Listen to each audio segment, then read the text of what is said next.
I photographed many bereaved families at Arlington Cemetery. And one day I saw this lady, and every day she goes to her son's grave. She sits in front of her son's grave and she reads to him.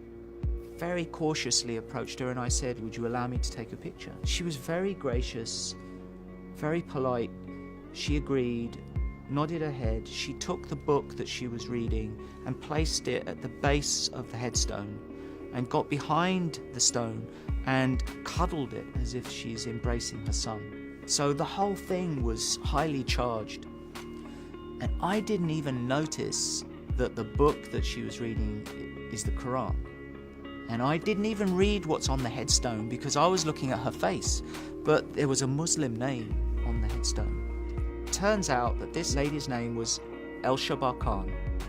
And her son was an American Muslim, and she's an American Muslim, and her son died fighting for America. We published this picture in the New Yorker as a large-scale photo essay, and we called it Service.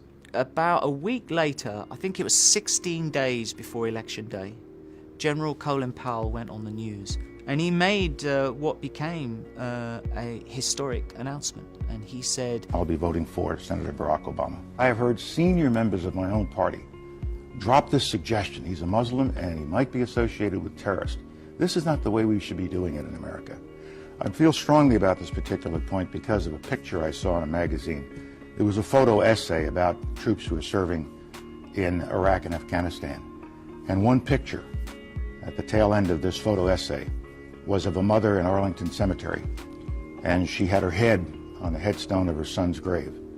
And his name was Kareem Rashad Sultan Khan. And he was an American. Now, the devastating thing for me is that it's 8 years later. I'm publishing these pictures in a book. Unfortunately, it's very relevant because we have allowed ourselves, as we enter into the last stages of the next election campaign for president, we have allowed ourselves as a society to become divided again. And we have stopped focusing on the things that unite us, the things that we have in common, and we have allowed ourselves to become frightened and to focus on the things that make us different.